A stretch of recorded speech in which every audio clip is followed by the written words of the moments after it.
In this lecture we will study theatre of cruelty. अब theatre of क्रियल्टी क्या है? Theatre of क्रियल्टी theatre की एक फॉर्म है, मतलब जिस तरह से स्टेज के ऊपर प्लेज को परफॉर्म किया जाता था, प्लेज जिस तरह से लिखे जाते थे, उसी की एक फॉर्म है थिएटर ऑफ क्रियल्टी, जिस तरह से थिएटर ऑफ एब्सर्ड है। थिएटर ऑफ क्रियल्टी को एंटोनिन आर्टोट के द्वारा प्रेजेंट किया गया या बनाया गया। एंटोनिन आर्टोट एक वेल नोन एक्टर, प्लेरिट और एसेइस्ट रहे। उन्होंने थिएटर और सिनेमा दोनों फील्ड्स में वर्क किया, मतलब उन्होंने स्टेज के लिए भी लिखा और मूवी वर्ल्ड के लिए भी लिखा, सिनेमा के लिए भी लिखा। Artaud was a member of the surrealist movement.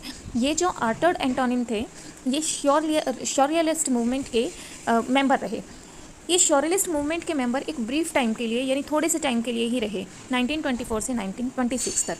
इसके बाद इस श्योरियलिस्ट मूवमेंट के जो लीडर थे, जिसका नाम था एंड्रे ब्रेटन, इन्होंने आर्टोट को इस मूवमेंट से अलग कर दिया, बिकॉज जो एंटोनिन आर्टोट थे वो एक रिबेलियस फॉर्म के, या हम कहेंगे रिबेलियस टाइप के व्यक्ति थे, अपनी राइटिंग को लेकर, अपने स्टेज परफॉर्मेंस की फॉर्म को लेकर।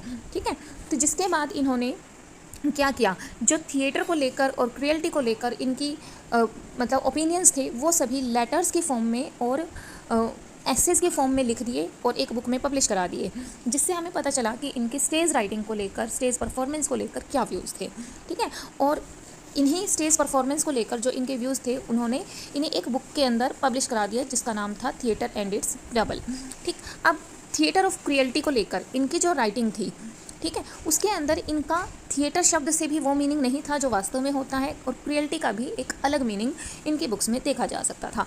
दोनों ही थिएटर और क्रियल्टी दोनों ही अपने आम बोलचाल वाले मीनिंग से अलग मीनिंग रखते थे। तो देखिए क्या था ये theatre of cruelty. For Artaud, theatre does not merely refers to a stage performance before a passive audience. Artaud का मानना था कि थिएटर वो नहीं है जिसमें एक पैसिव ऑडियंस बैठी है, मतलब बहुत सारे लोग बैठे हैं जो स्टेज पर दिखाए जाने वाले एक्शन में बिल्कुल भी इन्वॉल्व नहीं है, एक्टिव नहीं है। ठीक है, ऐसी बहुत सारी ऑडियंस के सामने एक स्टेज परफॉर्मेंस दे देना थिएटर कहलाता है वैसे तो, लेकिन आर्टोट इस चीज़ को थिएटर नहीं मानते थे। वो कहते हैं कि जो थिएटर है वो एक प्रैक्टिस है। थिएटर एक ऐसा एक्शन प्रेजेंट करता है विच वेक्स अस अप, जो हमें एकदम से एक्टिव कर देता है, जगा देता है हमारे इमोशंस को और हमें। ठीक है, अब वो कहता है इसी तरह से, जिस तरह से थिएटर का जो मीनिंग हम पहले से पढ़ते आए हैं, वो क्या था कि एक ऑडियंस के सामने बहुत सारे, एक थिएटर के सामने, स्टेज के सामने बहुत सारे लोग बैठे हैं और वो बस देख रहे हैं मूवी को या प्ले को। लेकिन आर्टोट कहता है कि ये जो है ये थिएटर नहीं है, बल्कि वो कहते हैं थिएटर वो है, स्टेज परफॉर्मेंस वो चीज़ है जो सोई हुई ऑडियंस को भी एकदम से जगा दे, एकदम से एक्टिव कर दे। ठीक है, अब यही तो था इसके लिए थिएटर का मीनिंग। अब कहते हैं क्रियल्टी। क्रियल्टी आमतौर पर हम क्या समझते हैं, हम कहते हैं कि एक फिजिकल या इमोशनल वायलेंस जो होता है वो क्रियल्टी की फॉर्म होता है, लेकिन यहाँ पर आर्टोट कहते हैं कि जो इमोशनल या फिजिकल वायलेंस है उससे जो क्रियल्टी बनती है, उस क्रियल्टी की बात यहाँ पर ये नहीं कर रहा है।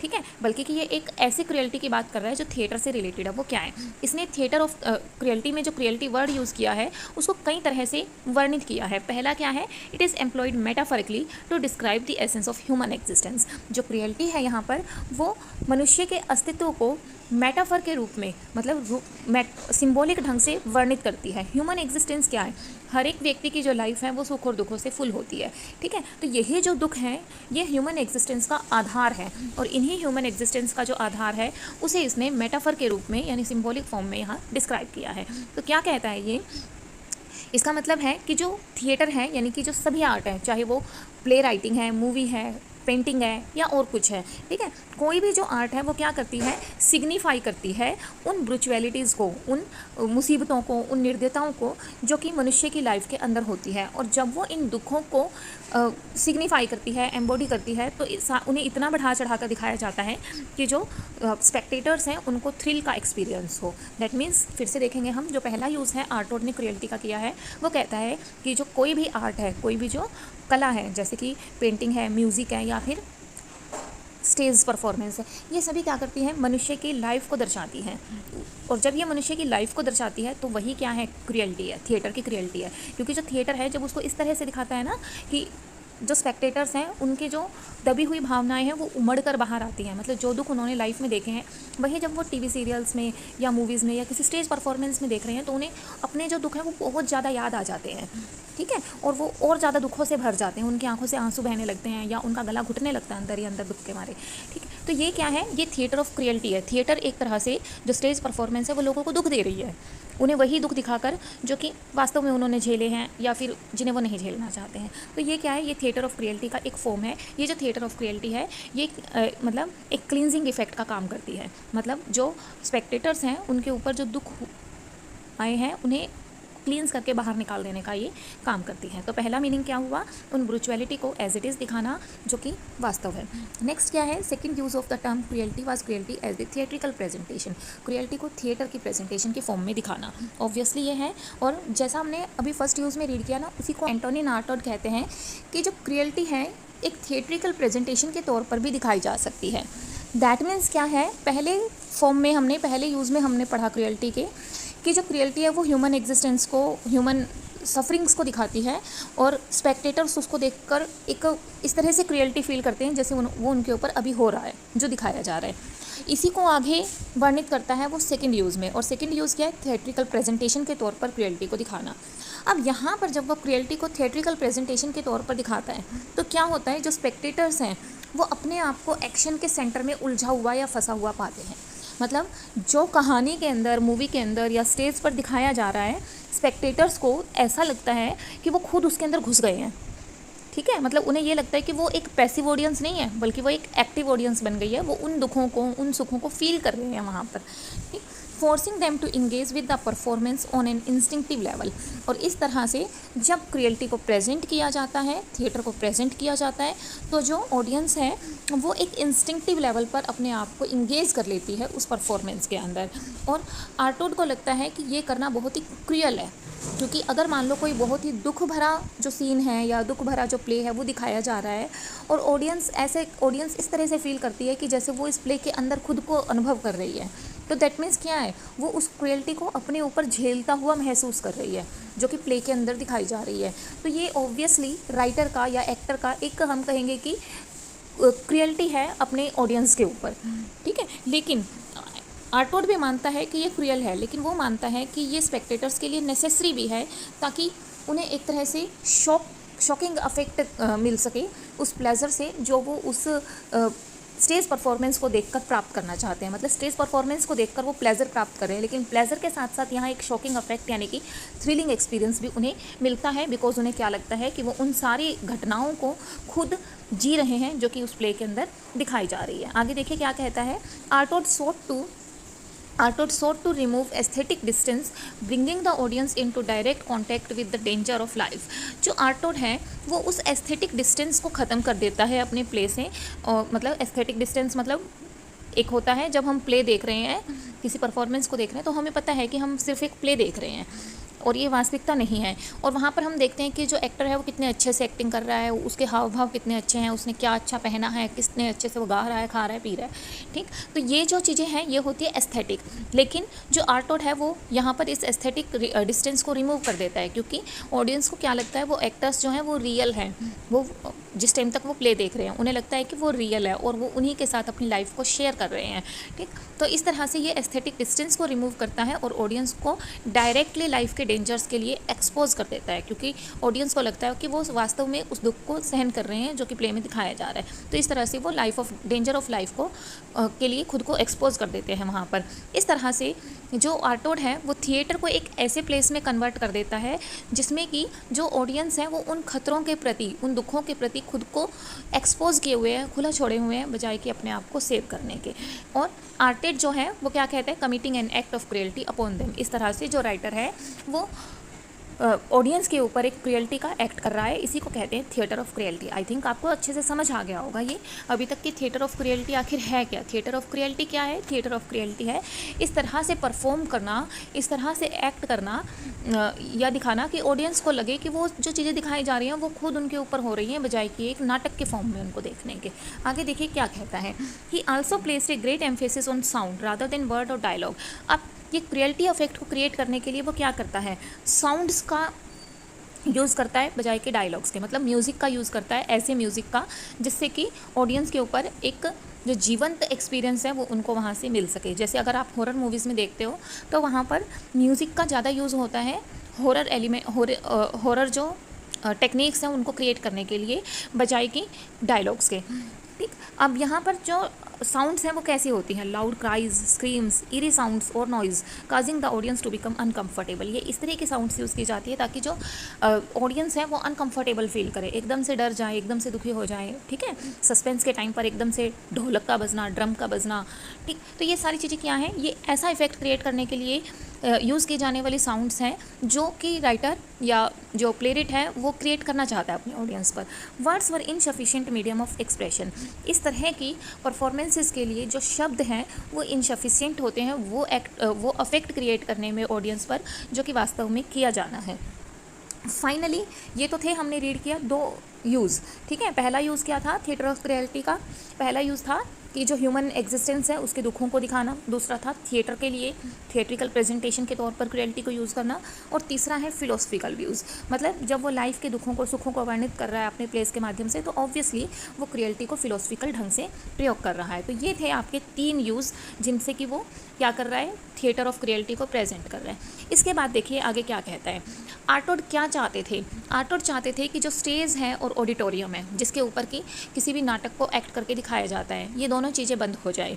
तो फिर वो अगर स्टेज भी बंद हो जाएगा, ऑडिटोरियम भी नहीं रहेंगे, तो कहाँ वो अपना जो प्ले है वो दिखाना चाहता था।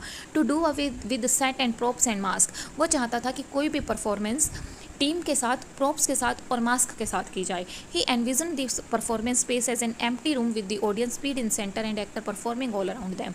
वो चाहता था कि एक खाली कमरे के अंदर काफ़ी बड़ा परफॉर्मेंस स्पेस हो जहाँ पर कि परफॉर्मेंस की जा सके, जिसके सेंटर में बहुत सारी ऑडियंस बैठी हो और उस ऑडियंस के चारों ओर एक्टर्स जो है वो परफॉर्म कर रहे हों।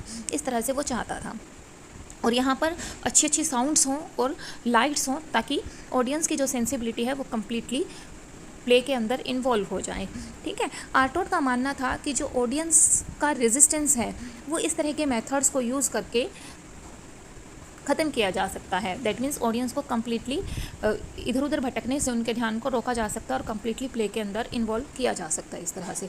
आगे देखिए क्या कहा गया है। In his lifetime Artaud only produced 1 play. अपनी पूरी लाइफ में आर्टोड ने थिएटर ऑफ क्रिएलिटी से रिलेटेड सिर्फ एक प्ले लिखा, और उस प्ले का नाम था लेस सेंसी। ये जो प्ले था ये पर्सी बायशे शैली के वर्स ड्रामा पर आधारित था। पर्सी बायशे शैली के वर्स ड्रामा पर आधारित था, जो कि 1935 में पब्लिश हुआ था, मतलब एक्ट किया गया था। इस स्टेज की जो कमर्शियल और क्रिटिकल सक्सेस थी वो 0 के बराबर थी, और सिर्फ 17 जो परफॉर्मेंस थी वही इसकी हो पाई थी। लेकिन आर्टेड का मानना था कि ये जो इस तरह की थिएटर ऑफ क्रिएलिटी वाला ये जो प्ले उसने परफॉर्म किया जिसकी सिर्फ 17 परफॉर्मेंस चली, वो किस कारण से, उसका मानना था कि उसके पास फाइनेंशियल प्रॉब्लम्स थे जिसकी वजह से वो अपनी इस थिएटर ऑफ क्रिएलिटी को उस फॉर्म में नहीं परफॉर्म कर पाया जिस फॉर्म में कि अगर उसके पास सारे रिसोर्सेज होते वो कर पाता। शायद यही कारण था कि इस तरह की जो थिएटर ऑफ क्रिएलिटी वाली परफॉर्मेंस थी वो ज़्यादा नहीं चल पाई उसकी। आर्टोड के जो वर्क्स थे उनसे बहुत सारे बड़े बड़े राइटर्स प्रभावित हुए। इनमें जीन जेनेट, जिसको कि थिएटर ऑफ एब्सर्ड का भी एक मेंबर माना जाता है, ठीक है। Jean Genet, Jerzy Grotowski, Peter Brook और रोमियो कैस्लकी, ये सभी इंक्लूड थे। इनके ऊपर आर्टोड के वर्क्स का बहुत प्रभाव रहा था, ठीक। और जीन जेनेट पर इनमें से सबसे ज़्यादा प्रभाव रहा था आर्टोड की राइटिंग का। अब हमने रीड किया था कि जो आर्टोड एंटोनिन थे वो किस चीज़ के, आर्टोड एंटोनिन शोरलिस्ट मूवमेंट के भी एक मेंबर थे। और शोरलिस्ट मूवमेंट क्या है अभी हम ये देखते हैं थोड़ा सा। शोरलिस्ट मूवमेंट कहता है कि unconscious mind is a source of artistic truth and the artistic work associated with the movement looked to reveal the mind's inner working. जो शोरलिस्ट मूवमेंट के प्रोपोनेंट थे उनका मानना था कि आर्टिस्टिक ट्रूथ सिर्फ तभी मिल सकता है जबकि जो थिंकिंग है वो अनकॉन्शियसली उत्पन्न हो रही है माइंड के अंदर, यानी कि ये किसी भी दिखाए गए जो करेक्टर्स हैं या जो ऑथर हैं उनकी राइटिंग्स के अंदर माइंड की इनर वर्किंग को रिवील करना चाहता है जो शोरलिस्ट मूवमेंट के राइटर्स हैं, ठीक। अब आर्टोड को क्या कि सिर्फ आर्टोड थोड़े से टाइम के लिए ही इस मूवमेंट के सदस्य रहे। आखिर क्यों?